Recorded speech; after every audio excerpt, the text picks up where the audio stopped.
Hello children, I hope you all are well and safe at home. This is Vimlesh Sharma from Shiv Jyoti Educational Group Kota. आज हम हिंदी पाठ्य पुस्तक वसंत भाग 3 का पाठ 9 जो कबीर की साखियाँ हैं उसका दौरान करने जा रहे हैं। आप अपनी पाठ्य पुस्तक का पेज नंबर 48 ओपन करेंगे। ये कबीर द्वारा लिखी गई साखियाँ हैं जो हमें कोई ना कोई ज्ञानवर्धक ज्ञान देती है। तो सबसे पहली जो साखी है वो है, जाति न पूछो साध की पूछ लीजिए ज्ञान, मोल करो तरवार का पड़ा रहन दो म्यान। इस साखी के अंतर्गत कबीरदास जी ये बता रहे हैं कि हमें किसी की जाति पाति से हमें कोई मतलब नहीं होना चाहिए, हमें उस व्यक्ति में जो ज्ञान है उसको ग्रहण करना चाहिए। यहाँ पर कहते हैं कि जो साधु है, जो व्यक्ति ज्ञानी है, उसकी जाति नहीं पूछो, उसके गुण को हमें ग्रहण करना चाहिए। जिस तरह से यहाँ पे बता रहे हैं कि हम जब तलवार खरीदने जाते हैं तो उसके तलवार के बारे में उसकी जो गुण होते हैं उसको देखते हैं, न कि उसके मयान को देखते हैं। हम तलवार का मोल भाव कराते हैं, मयान का नहीं।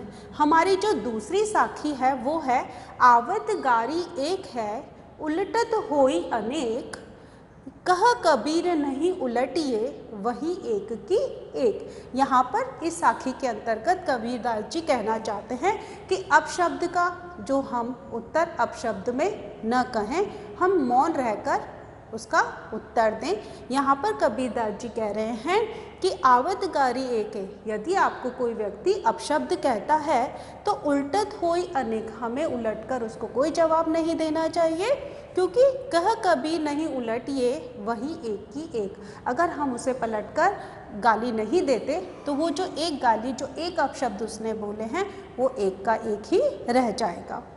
हमारी जो अगली साखी है वो है, माला तो कर में फिरे जीभ फिरे मुख माही, मनवा तो दो दिसी फिरे यह तो सुमिरन नाही।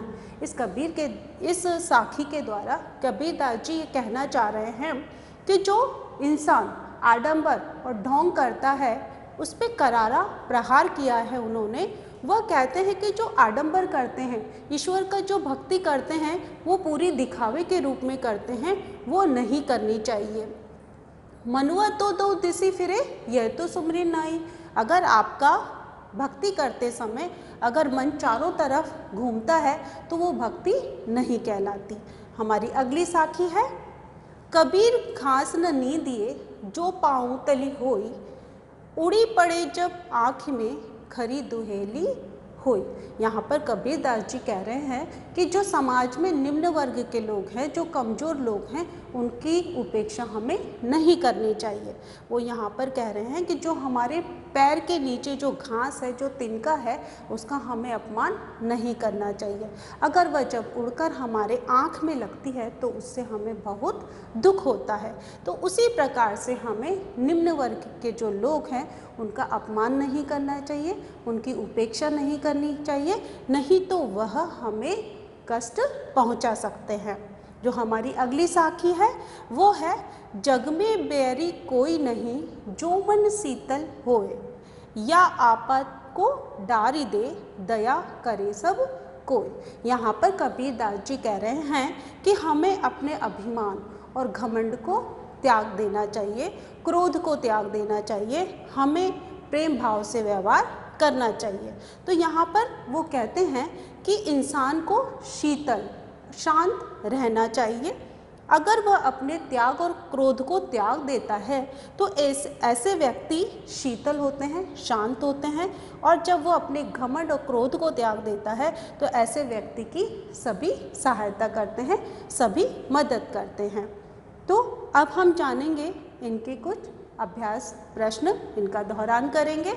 हमारे अभ्यास प्रश्न का प्रश्न नंबर 1 है, दिए गए शब्दों के अर्थ लिखिए। जो हमारा कर जो शब्द है उसका अर्थ है हाथ। हमारा जो दूसरा शब्द वो है सुमिरन, इसका अर्थ है स्मरण। हमारा दूसरा प्रश्न है, मनुष्य के व्यवहार में ही दूसरों को विरोधी बना लेने वाले दोष होते हैं। यह भावार्थ किस दोहे से व्यक्त होता है? तो इसका जो दोहा है वो है कि जग में बैरी कोई नहीं, जो मन शीतल होए, या आपा को डारी दे, दया करे सब कोई। जैसा कि हमने अभी इस दोहे का अर्थ समझा था कि जग में बैरी कोई नहीं, हमारा जग में बैरी, अगर हम शीतल और शांत स्वभाव के रहेंगे तो हमारा इस संसार में कोई भी दुश्मन नहीं होगा, बैरी यानी दुश्मन। और हमें अपने अभिमान और क्रोध को त्याग देना चाहिए, तभी हम पर सब लोग दया करेंगे। हमारा जो अगला प्रश्न है वो है, तलवार का महत्व होता है, म्यान का नहीं। उक्त उदाहरण से कबीर क्या कहना चाहते हैं, स्पष्ट कीजिए। तो इसका उत्तर है, हमें उस वस्तु के विषय में जानकारी प्राप्त करनी चाहिए जो हमारे लिए उपयोगी है। जिस तरह तलवार की मजबूती या उसकी तीक्ष्ण यानी पैनी धार देखी जाती है, उसी प्रकार संतों से उनकी जाति न पूछकर और ज्ञान की बातें करनी चाहिए। यहाँ पर कबीरदास जी कह रहे हैं कि हमें ज्ञानी व्यक्ति जो होते हैं उनके ज्ञान को, उनके गुण को ग्रहण करना चाहिए, उनकी जाति पाति नहीं पूछनी चाहिए। जब भी हम तलवार लेने जाते हैं तो हम उसकी धार को देखते हैं, न कि उसकी म्यान के बारे में जानते हैं। म्यान का अर्थ जानते हैं, जिसमें तलवार रखी जाती है। हमारा अगला प्रश्न है, पाठ की तीसरी साखी जिसकी एक पंक्ति है, मनुआ तो दहु दिसी फिरे, यह तो सुमिरन नाही के द्वारा कबीर क्या कहना चाहते हैं? तो इसका उत्तर है, कबीर यह कहना चाहते हैं कि ईश्वर के स्मरण व उसके भजन पूजन में एकाग्रता होनी चाहिए। इसका मतलब है कि हम जब ईश्वर का ध्यान कर रहे हैं तो हमारा मन इधर उधर नहीं भटकना चाहिए। यदि हमारा मन इधर उधर भटकता रहता है, वह ईश्वर के चरणों में नहीं रमता, तो पूजा पाठ का कोई फायदा नहीं है। यह तो केवल ढकोसला है, आडंबर है, दिखावा है, अथवा धर्म के नाम पर दिखावा मात्र होता है। हाथ में माला लेकर फेरने और जीभ से ईश्वर का नाम लेने से कोई फायदा नहीं है। अगर हम माला, भगवान के नाम की माला फेरते हैं और हमारा ध्यान इधर उधर रहता है तो वो ईश्वर की सच्ची भक्ति नहीं होती। हमारा जो अगला प्रश्न है वो है, कबीर घास की निंदा करने से क्यों मना करते हैं? पढ़े हुए दोहे के आधार पर स्पष्ट कीजिए। यहाँ पर इसका उत्तर है, निंदा करने वाला व्यक्ति अभिमान के कारण उस वस्तु की विशेषताओं को भूल जाता है। जैसे घास के नन्हे तिनके को मनुष्य पैरों तले कुचलते समय ये भूल जाता है कि यही तिनका जब उसकी आँख में गिर जाता है तो वह दुखदाई बन जाता है, वो हमें दुख देता है। तो यहाँ पर कबीरदास जी कहते हैं कि जो समाज में छोटे लोग हैं, निम्न वर्ग के लोग हैं, हमें उनकी उपेक्षा नहीं करनी चाहिए, उनका अपमान नहीं करना चाहिए। हमारा यहाँ पर अंतिम प्रश्न है, मन कितनी दिशाओं में घूमता रहता है? तो मन 10 दिशाओं में घूमता रहता है। तो बच्चों, आज हमने कबीरदास जी की साखियों का दोहरान किया। मुझे आशा है आपको बहुत अच्छे से समझ में आ गई होंगी और आप इसका दोहरान अवश्य करें। घर पे सुरक्षित रहें। धन्यवाद। तो बच्चों, अब हम भारत की खोज का पाठ 1 से 4 तक का दोहरान करेंगे। तो बच्चों, अब हमारी जो पूरक पाठ्य पुस्तक भारत की खोज है उसका दोहरान करने जा रहे हैं। आप अपनी पाठ्य पुस्तक का पेज नंबर 1 ओपन करेंगे। हम पाठ 1 से 4 तक का दोहरान करेंगे। कुछ बिंदुओं के आधार पर हम दोहरान करने जा रहे हैं। अहमदनगर का किला, जो अहमदनगर का किला है उसमें जो पंडित जवाहरलाल नेहरू जी हैं उनको जेल में भेजा गया था। वो उनकी जो अहमदनगर के किले की जो जेल यात्रा थी वो नवी जेल यात्रा थी। उन्होंने पहले भी 8 जेल यात्राएं कर चुके थे। उन्होंने ब्रिटिश सरकार के विरुद्ध कुछ ऐसे आंदोलन शुरू किए कि उन्हें जेल जाना पड़ा। अहमदनगर के किले में जब उनको ले जाया गया तो उस समय शाम का समय था, तो जो शुक्ल पक्ष की दूज का जो चांद है वो उन्हें दिखाई दिया। उससे उन्हें यह प्रेरणा मिलती है कि अंधकार के बाद ही प्रकाश होता है। अहमदनगर के किले में उन्होंने कम से कम प्रतिदिन 2-3 घंटे वो वहाँ पर बागवानी किया करते थे। उन्होंने बहुत अच्छी वहाँ पे बागवानी की। कुछ खुदाई में उन्हें पुरानी इमारतों और गुंबद के कुछ अवशेष वहाँ पर मिले। उन्होंने और खुदाई करना चाहा, लेकिन जो अंग्रेज सरकार के जो अधिकारी थे उन्होंने उनसे ऐसा करने को मना कर दिया। यहाँ पर जब उन्हें ऐसा करने को मना कर दिया गया तो उन्होंने कलम उठा ली और उन्होंने भारत के बारे में लिखना शुरू कर दिया, जो उनकी डिस्कवरी ऑफ इंडिया के नाम से पुस्तक आज भी हमारे सामने प्रस्तुत है। तलाश, यहाँ पर जो तलाश के बारे में उन्होंने लिखा है जवाहरलाल नेहरू जी ने, तो वो ये बताते हैं कि जो हमारा देश है, जो हमारी पुरानी सभ्यताएं हैं, उनमें जो फारसी, ग्रीस, चीन, अरब, मध्य एशिया, ये भूमध्य सागर, ये जो हैं इनसे हमारा बहुत अच्छा संबंध रहा है। हम इनसे प्रभावित हुए हैं और हमारे भारत से ये लोग प्रभावित रहे हैं। यहाँ पे जवाहरलाल नेहरू जी कहते हैं कि जो भारत में हमारी जो पुरानी मूर्तियाँ हैं, भित्ति चित्र हैं, जो इमारत हैं, जो दिल्ली और आगरा की जो इमारतें हैं, उनका जो एक एक पत्थर है वो अतीत की कहानी कह रहा है। यहाँ पर वो ये भी बताते हैं जो उनका इलाहाबाद शहर है, जो उसके बारे में बताते हैं कि हरिद्वार और इलाहाबाद में जो गंगा स्नान, जो कुंभ का मेला लगता है, वो बहुत अच्छे से लगता है। कई बार जवाहरलाल नेहरू जी भी वहाँ पर गए हैं। उन्होंने बताया है कि भारत में कई जगह से वहाँ पर इस गंगा स्नान के लिए लोग आते हैं। विश्व की जो भी संस्कृतियाँ हैं उनमें कुछ ऐसा नहीं दिखाई देता। हमारी जो भारत की संस्कृति है उसमें ही इस तरह के स्नान देखने में आते हैं। सिंधु घाटी सभ्यता, जो हमारी पुरानी संस्कृति है वो सिंधु घाटी सभ्यताओं से ही हमें बहुत सारी जानकारियाँ मिली हैं।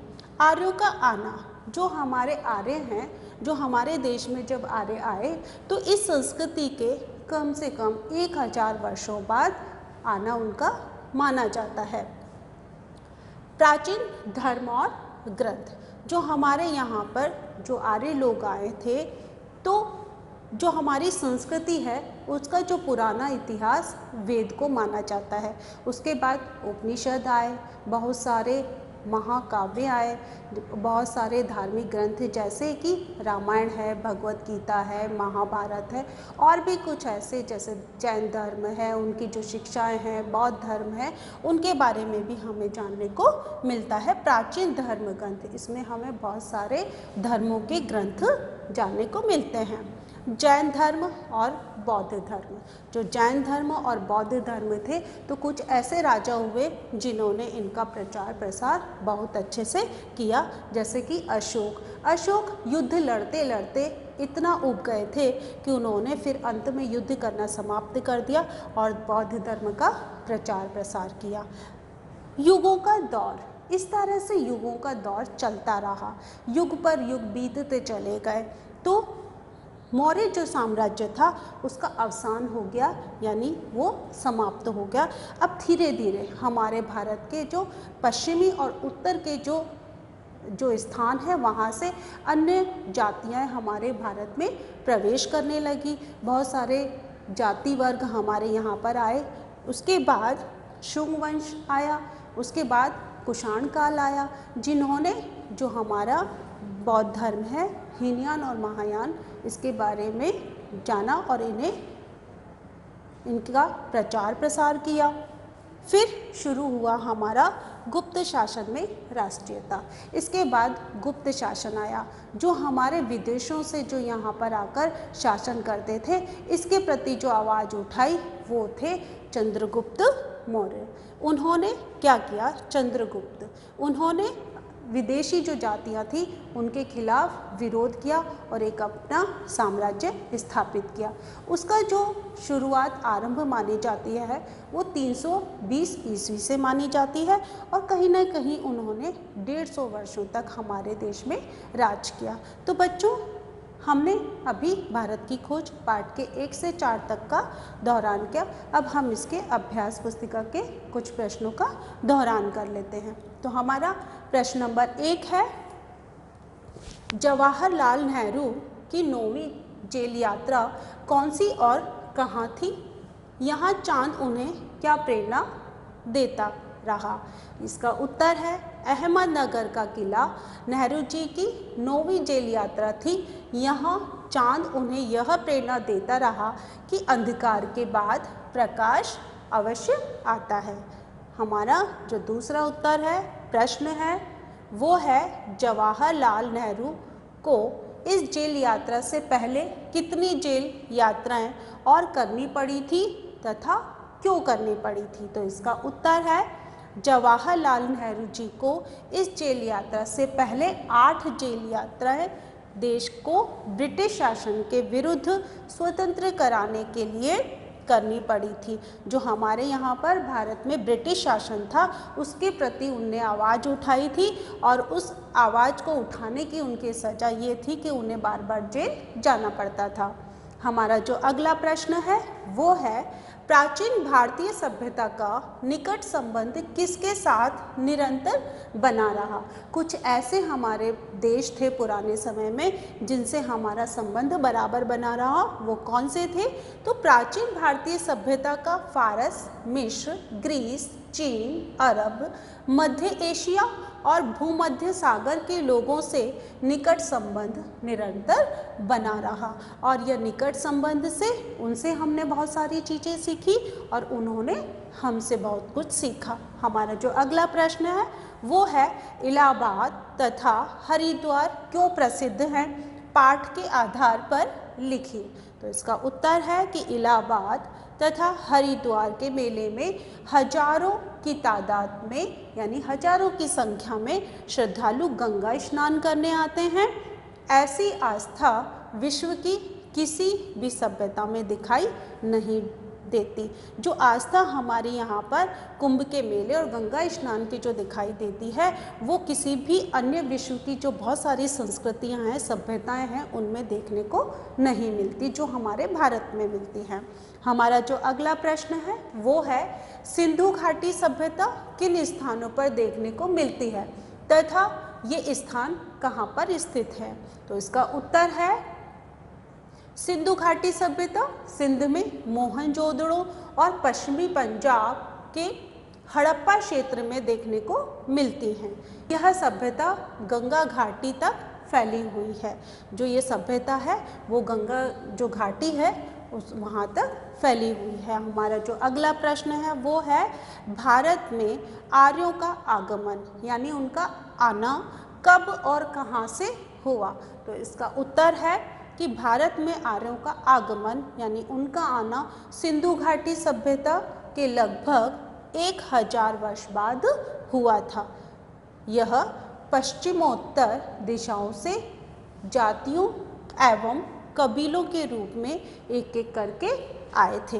तो ये जो आए थे वो हमारे जो देश की जो सीमा है पश्चिमोत्तर दिशाएं, वहाँ से जातियाँ और कबीलों के रूप में हमारे देश में आए थे। हमारा जो अगला प्रश्न है वो है, गुप्त वंश का शासनकाल कब से शुरू हुआ तथा लगभग कितने वर्षों तक रहा? तो इसका उत्तर है, गुप्त वंश का शासनकाल 320 ईस्वी से शुरू हुआ था यानी प्रारंभ हुआ था। इस वंश का शासनकाल 4वीं शताब्दी के आरंभ से लगभग 150 वर्षों तक रहा। इसका जो शासनकाल है वो 150 वर्ष तक रहा और इसकी जो शुरुआत हुई वो 320 ईस्वी से हुई। किसकी? हमारे गुप्त वंश के शासनकाल की। तो बच्चों, आज हमने हिंदी पाठ्य पुस्तक वसंत भाग 3 का पाठ 9 कबीर की साखी का दौरान किया और हमने भारत की खोज का पाठ 1 से 4 तक का दौरान किया। मुझे आशा है कि आपको बहुत अच्छे से समझ में आ गया होगा और आप अपनी तरफ से भी दौरान अवश्य करें। धन्यवाद।